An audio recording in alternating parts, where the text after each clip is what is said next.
हिंदी में यूपीएससी की तैयारी से संबंधित प्रोग्राम्स को देखने के लिए सब्सक्राइब करें study IQ IAS Hindi. Hello दोस्तों, स्वागत है आप सबका study IQ IAS Hindi channel के इस प्लेटफॉर्म पे। मेरा नाम है विकास। दोस्तों, मान लीजिए आज से 5 या 6 वर्ष पहले आपने अपने फेसबुक प्रोफाइल पे अपने अकाउंट में एक फोटो पोस्ट की जिसमें आप अपने कॉलेज के एक फेस्टिवल में एक प्लकार्ड लिए खड़े हैं और उस प्लकार्ड पे लिखा है लेट्स एंजॉय। कट टू 5 से 6 वर्ष बाद आपको आपकी वही फोटो अलग अलग फेसबुक पेजेस और ग्रुप्स में तैरते हुए मिलती है और अब उसी प्लकार्ड पे लेट्स एंजॉय की जगह लिखा हुआ है चलो जिहाद शुरू करते हैं। सुन के आपको खराब लगेगा, देख के खराब लगेगा, खराब महसूस होगा। यह तो एक काल्पनिक बात है।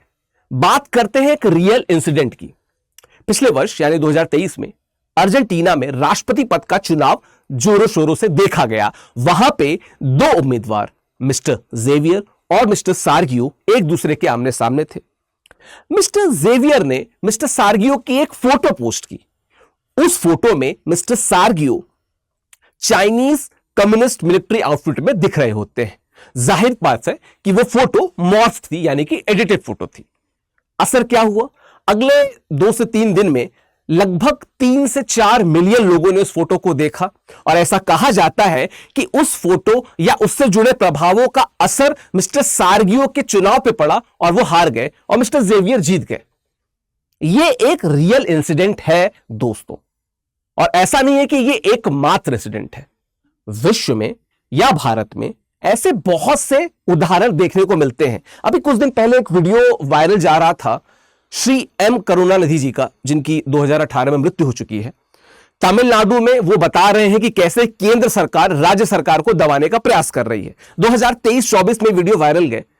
जाहिर तौर पे वो पता है कि वो वीडियो एडिटेड थे, बाकायदा डीप फेक की मदद से बनाए गए थे। लेकिन जब मैं डीप फेक की बात करता हूं तो मैं बात करता हूं कि कोई AI इनेबल व्यक्ति या AI ऐप को अच्छे से जानने वाले व्यक्ति ने उस डीप फेक को बनाया होगा। इसका मतलब AI की या अच्छे ऐप तक पहुंच जरूरी है डीप फेक के लिए।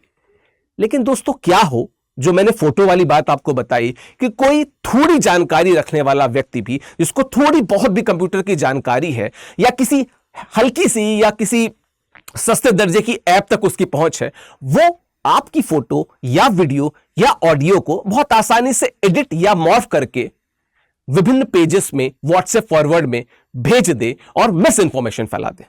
19 अप्रैल से भारत में चुनावी बिगल बज रहा है। ठीक है, चुनाव भारत में शुरू होने जा रहे हैं विश्व की सबसे बड़ी डेमोक्रेसी में। और जब हम कुछ दिन पहले भारत में व्हाट्सएप फॉरवर्ड्स और उनसे जुड़ी चिंताओं की बात कर रहे थे तो एक बात सामने आई थी जिसको हम कहते हैं इन्फोडेमिक, यानी सूचनाओं की महामारी, और उसमें भी मिस इंफॉर्मेशन की महामारी तो प्रमुख थी। अब सोचिए कि इस तरह से कोई भी व्यक्ति किसी भी फोटो को मिस इंटरप्रेट करके, एडिट करके, मॉर्फ करके या वीडियो को फेसबुक ग्रुप्स में, पेजेस में, व्हाट्सएप फॉरवर्ड में भेजे तो चुनावी स्तर पे कितना बड़ा नुकसान किया जा सकता है या मॉडल कोड ऑफ कंडक्ट का कितने बड़े तरीके से मिस यूज किया जा सकता है या model of code of conduct को धता बता के लोग मिस इंफॉर्मेशन फैला सकते हैं। एक बात और, जब मैं भारत की बात करता हूं तो मैं बात करता हूं उस जनता की जो डिजिटल साक्षरता की ओर बढ़ रही है। अभी हम उतने डिजिटल साक्षर नहीं है, तो जब भारत जैसे देश में इस तरीके की मिस इन्फॉर्मेशन स्प्रेड होगी तो उसका असर ज्यादा खतरनाक होगा। खैर, हम बात करते हैं कि ये न्यूज में क्यों है। कुछ दिनों पहले अमेरिकी उपराष्ट्रपति कमला हैरिस का एक वीडियो वायरल हुआ था। एडिटेड वीडियो था, मॉर्फ वीडियो था, जिसमें वो टुडे और यस्टरडेज टुडे जैसे कुछ अजीब से वर्ड बोल रही थी। वीडियो को आप हल्के में देखेंगे तो हो सकता है आपको लगे कि ये सही वीडियो है, थोड़ी डिटेल में देखेंगे तो आपको पता लग जाएगा कि वीडियो एडिटेड था, मॉर्फ था।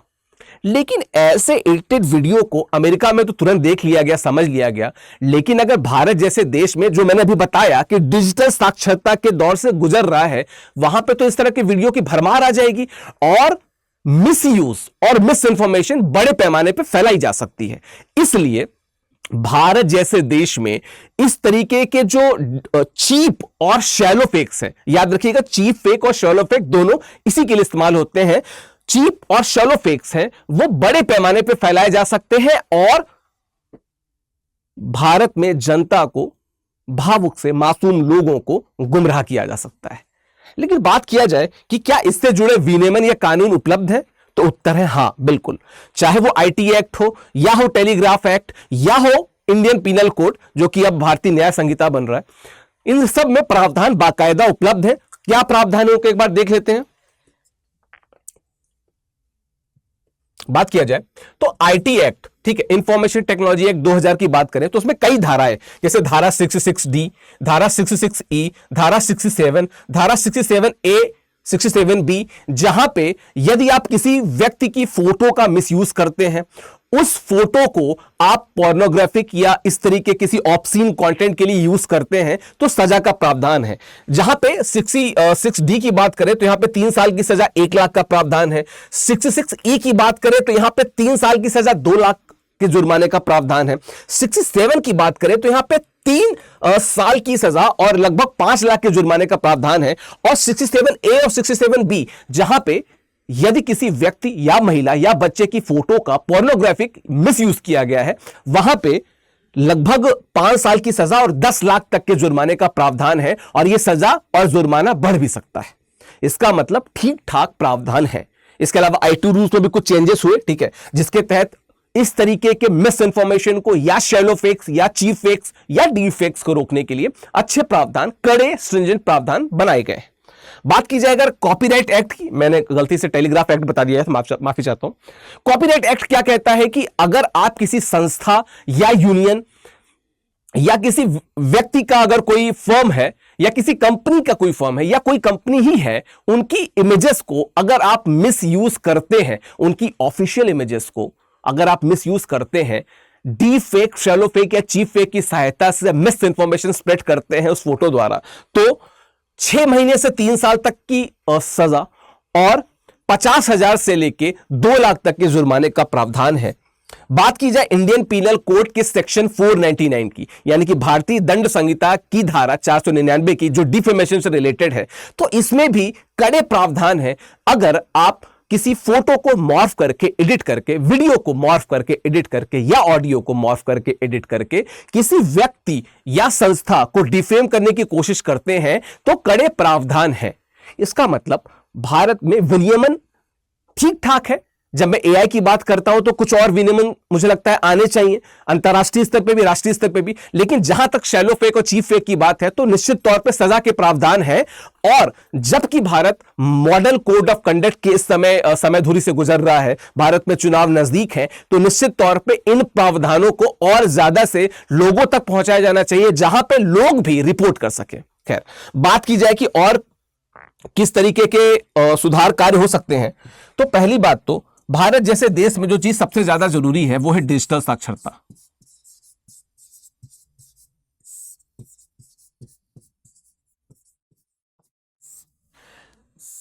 न सिर्फ आम आदमी बल्कि media houses, NGOs, civil societies, administration को भी डिजिटल साक्षरता को गंभीरता से लेना होगा। समझना होगा कि क्या थिन लाइन है जिसके आगे लोगों या समाज का अहित जुड़ा हुआ है और शैलो फेक या चीप फेक का प्रयोग करके मिस इंफॉर्मेशन फैलाई जा रही है, number 1।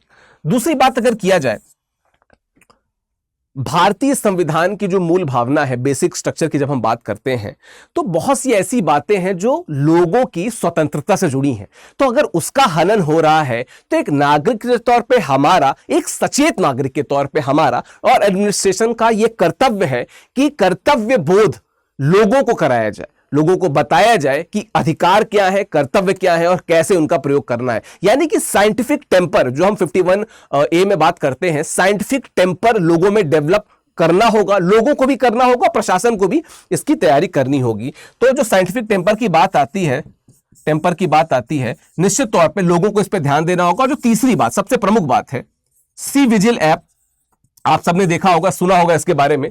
Model code of conduct का कहीं भी वायलेशन हो रहा है, चाहे वो डीप फेक, चीप फेक या शैलो फेक के द्वारा हो रहा हो, आप उसे फोटो के माध्यम से या वीडियो के माध्यम से भेज सकते हैं। और जो सबसे प्रमुख बात है, जो अभी पीआईबी में न्यूज में भी बाकायदा आया था और हमने कवर भी कराया था कि पिछले कुछ दिनों में जब से एमसीसी यानी मॉडल कोड ऑफ कंडक्ट लागू हुआ है तब से लगभग 70,000 से ज्यादा रिपोर्ट किए गए जहां पे लोग मॉडल कोड ऑफ कंडक्ट का उल्लंघन कर रहे थे और उसमें से 99% से ज्यादा जो केसेस थे उनको रिजॉल्व भी किया गया। इसका मतलब क्या है कि सरकार और इलेक्शन कमीशन भी ठीक ठाक रास्ते से इन तरह के मामलों पे ध्यान दे रहे हैं, सचेत हैं और वो ये इस बात को आश्वस्त कराना चाहते हैं लोगों को कि अगर कहीं पे मॉडल कोड ऑफ कंडक्ट का उल्लंघन हो रहा है, चाहे चीफ फेक के माध्यम से हो, शैलो फेक के माध्यम से हो, डीप फेक के माध्यम से या किसी अन्य माध्यम से, हम सचेत हैं, हम आपके साथ हैं। तो आपको क्या करना होगा, सी विजिल जैसे ऐप का प्रयोग ज्यादा से ज्यादा करना होगा और इस तरीके के जो मिस इंफॉर्मेशन है उसको रिपोर्ट करना होगा। ठीक है, तो ये कुछ बातें हैं जिस पे हमें ध्यान देना होगा। हमें भी एक सचेत नागरिक के तौर पे डीप फेक, शैलो फेक और चीफ फेक जैसे इंस्ट्रूमेंट से बचना होगा और लोगों को अवेयर करना होगा और इस तरीके की मिस इंफॉर्मेशन को आगे भेजने से या बताने से बचना होगा और देखना होगा कि भारत जो विश्व की सबसे बड़ी डेमोक्रेसी है, सबसे बड़ा लोकतंत्र है, उसमें जो सबसे बड़े पर्व है यानी कि जो सबसे बड़ा पर्व है चुनाव, वो होने वाले हैं। तो वो चुनाव शुचितापूर्ण तरीके से हो जाए, मिस इंफॉर्मेशन ना फैले, चुनाव के बाद भी, चुनाव के पहले भी और चुनाव के दौरान भी, इसका हमें ध्यान रखना होगा। ठीक है, तो दोस्तों ये एक छोटा सा वीडियो था जहां पे मैंने शैलो फेक्स, चीफ फेक्स की बात की और मैंने बात की कि क्या कारण है, क्या विनियमन है। मैं आशा करता हूं कि ये वीडियो आपको अच्छा लगा होगा। हमें कमेंट बॉक्स में बताइएगा कि वीडियो कैसा लगा और किस तरह के टॉपिक्स पे आप वीडियो देखना चाहते हैं। स्टडी IQ IAS हिंदी देखने के लिए बहुत बहुत शुक्रिया, धन्यवाद। हिंदी में यूपीएससी की तैयारी से संबंधित प्रोग्राम्स को देखने के लिए सब्सक्राइब करें स्टडी IQ IAS हिंदी।